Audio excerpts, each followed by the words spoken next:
fiscal general de la Nación aseguró que los jóvenes desaparecidos de Soacha fueron dados de baja en combate.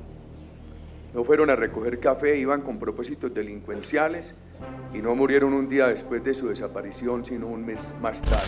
El presidente del país y las mismas fuerzas militares rechazaron el informe como parte de una campaña de extrema izquierda para desacreditar al ejército colombiano. Conocemos la historia de muchas de esas organizaciones y de muchos de sus integrantes y la manera que han encontrado para afectar la política de seguridad es el camino de la falsa acusación. El general Mario Montoya ha entendido siempre que la eficacia tiene que ir acompañada de la transparencia. Y otros equivocadamente creen que para ser transparente hay que renunciar a ser eficaz y dejar que simplemente pasen los años en las Fuerzas Armadas sin combatir a los terroristas. Pero no solo eso, sino que matando a estas personas inocentes, a las que luego de matarlas se les vestía como si fueran combatientes, guerrilleros, y se les colocaban las armas y se les sacaban las fotografías. Amigos y amigas, aunque por muchos años todos lo sabemos, el uribismo ha intentado negar las ejecuciones extrajudiciales, mal llamadas falsos positivos, la verdad les está ya en las manos. Básicamente lo que sucedió en ese gobierno es la ejecución de inocentes, ciudadanos sin relación con el conflicto armado, sin armas, a quienes presentaban como insurgentes abatidos en combate. En ese entonces, sin las redes sociales y con la mayoría de medios alabando un, entre comillas, excelente gobierno que supuestamente ganaba la guerra, miles de víctimas desconocían el paradero de sus familiares, a quienes en muchos casos se les prometía trabajo, pero luego aparecían con uniformes guerrilleros como si alguna vez hubiesen pertenecido a la insurgencia. A pesar de que niegan el modus operandi de una política de seguridad sangrienta disfrazada de democrática, muchos militares han confesado la verdad sobre lo que hicieron bajo presión por cumplir con la orden de bajas en combate. Esa política de seguridad nacional no se medía en las vidas que podrían salvar, sino por las muertes que se podrían generar para obtener beneficios, descansos o recompensas. Por todo esto, amigos y amigas, les quiero traer esta confesión que hizo un coronel en retiro durante un conversatorio liderado por la misión de la ONU en la Universidad Javeriana de Cali.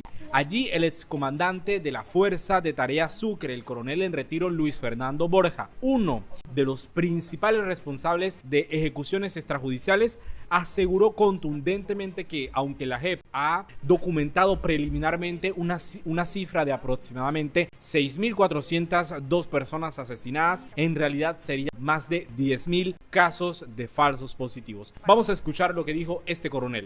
En estas ejecuciones extrajudiciales que ocurrieron en el país, que fueron, dice la justicia, que 6.402, y que yo he dicho que pueden llegar a más de 10.000, porque las ejecuciones extrajudiciales, los asesinatos a personas civiles, inermes, inocentes, siempre existieron.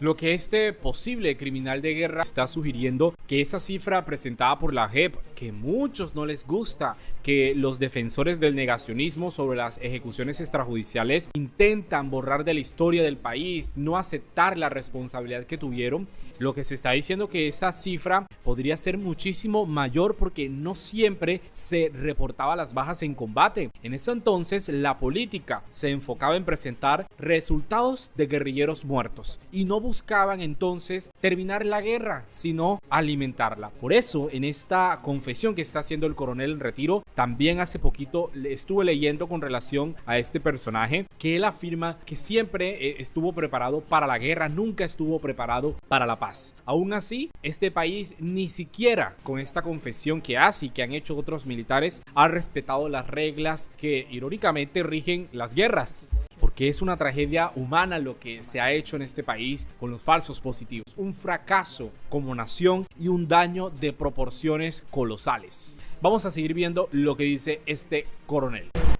Hubo muchísimos factores en esa época y uno de los factores era el asedio de dar resultados y la presión de dar resultados. Álvaro Uribe Vélez, el expresidente cuyo gobierno, según la Corte Penal Internacional, estuvo en los picos más altos de ejecuciones extrajudiciales, aunque estos no nacieron durante su mandato, eso hay que dejarlo claro, señala que el general Padilla le informó que el coronel Borja fue retirado del ejército en 2008 debido a quejas de la comunidad y un proceso en la fiscalía. Según el ex senador, Borja recibió una condena larga, pero quedó libre gracias a la JEP.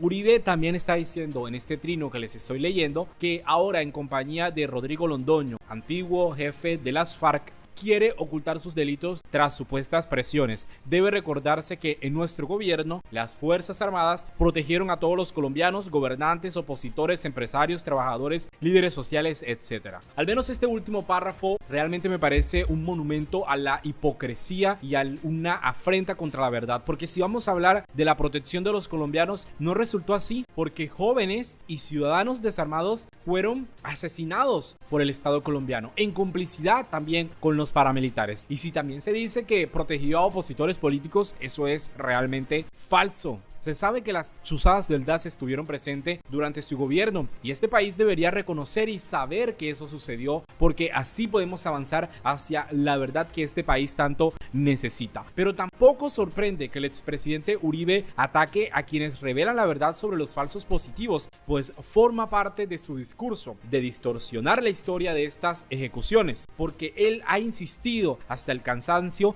que nunca se ofrecieron recompensas a miembros de las Fuerzas Armadas por bajas en combate, pero es totalmente falso. Hubo una directiva que otorgaba recompensas y existen pruebas claras de estos pagos. Vean estos testimonios y fragmentos de libros militares de la época. Está claramente documentado no solamente a través de organizaciones de derechos humanos, sino también en los propios libros oficiales. Tan solo mire esto que se decía. El coronel Luis Fernando Borja, el mismo que confiesa que posiblemente la cifra de falsos positivos podría ser mayor, de la Fuerza de Tarea Conjunta en Sucre, 11ª Brigada, declaró al respecto: en algunas oportunidades por estos homicidios se daban dinero a los comandos de patrullas. Era el dinero que el Estado daba por inteligencia mensual. Todos pagos ficticios. Colocaban una persona ficticia o real que nunca recibía dinero y este iba para el CEDO, la inteligencia, y se administraba a mi orden. Eso dijo ante la JEP. La acusación formal de la Fiscalía contra el teniente coronel Henry Acosta Pardo, ex comandante del batallón Virno, 16ª Brigada, por el homicidio de 3 trabajadores en julio de 2017, indicaba que al cometer falsos positivos obtuvo prebendas tanto personales como económicas bajo la modalidad de pago de información. Además, miren este libro militar que les estaba diciendo. Dice: debemos proyectarnos para producir resultados a diario, cambiando la mentalidad, solicitando a los comandantes opinión para llegar al éxito. Nuestro deber es dar de baja al enemigo. Por dar de baja, eso serían 2 millones de pesos por fusil, 500.000 por pistola y se cancelaría 30 millones por la baja de 6 enemigos en adelante. No se debe tener compasión con el enemigo porque nos puede llegar a dar de baja. Eso es parte de un libro militar que pude obtener de investigaciones de organizaciones de derechos humanos. Es decir, además de dinero, los miembros del ejército que reportaban bajas recibían permisos, recibían vacaciones, ascensos e incluso comisiones en el extranjero y felicitaciones. Las bajas enemigas son un objetivo en cualquier conflicto, pero ese objetivo no puede conseguirse a cualquier precio. Resulta evidente que la política de recompensas de la seguridad democrática tuvo consecuencias graves y que el gobierno debió replantear algunos de los métodos empleados para la evaluación, la remuneración y el ascenso de los miembros de las fuerzas militares. Algunos dicen, bueno, pero es que la política de recompensas forza falsos positivos. Esa relación no se puede establecer. El factor más importante para evaluar el rendimiento de los comandantes no eran cuántas vidas podían salvar, no, era el número de muertos en combate que reportaban las tropas. Muchos documentos militares como este que les presenté, o como otro titulado Políticas del señor Mayor General Mario Montoya, señalan que los comandantes se evalúan por sus resultados. Y es que durante el gobierno de Uribe no se priorizaron las desmovilizaciones sobre las capturas y estas sobre las bajas. Miren este esta norma aprobada en 2007, cuando ya habían ocurrido más de 1000 falsos positivos en el gobierno de Álvaro Uribe Vélez, según ha documentado la Fiscalía. Dice: Directiva Permanente número 3028 de 2007, asunto: normas, análisis, diagnóstico y medición del impacto de los resultados operacionales frente a la política de seguridad democrática.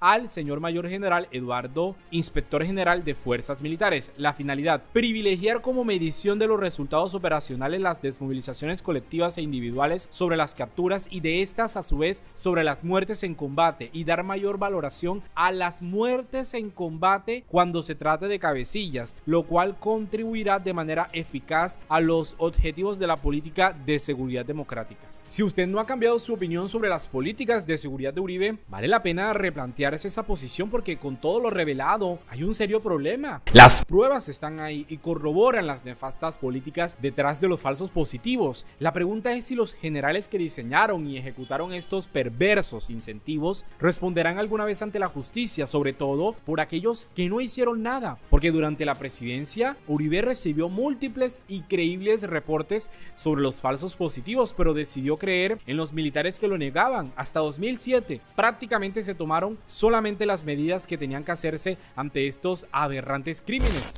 Y para cerrar este video vamos a ver la reciente referencia del presidente Petro sobre este fenómeno estatal, y lo hizo durante el Encuentro Nacional de Medios Alternativos, Comunitarios y Digitales. Vamos a escuchar lo que dijo el presidente de la República. Porque los jóvenes cambiaron la barricada por la urna y me dieron la victoria.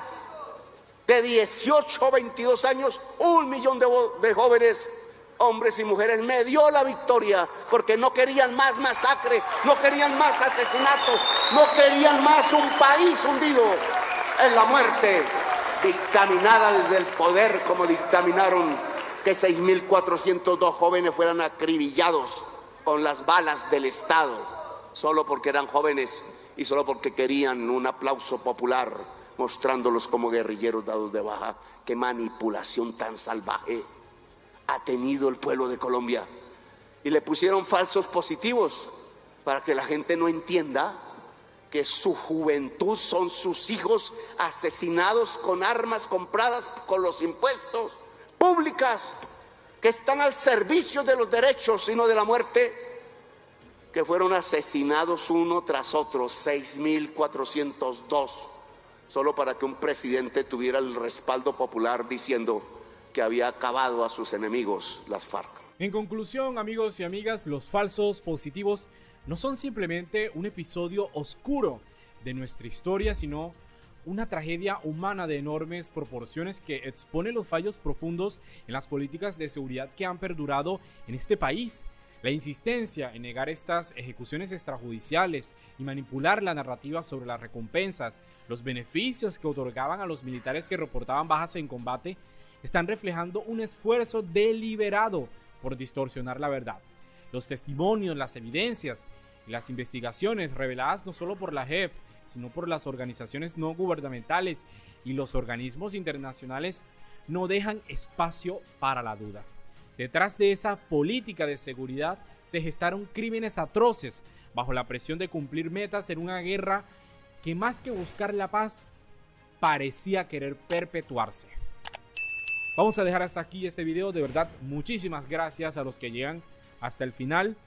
Los invito a suscribirse a este canal y compartir esta información. Es una gran ayuda que usted me da para seguir haciendo este ejercicio democrático, este ejercicio informativo con el país.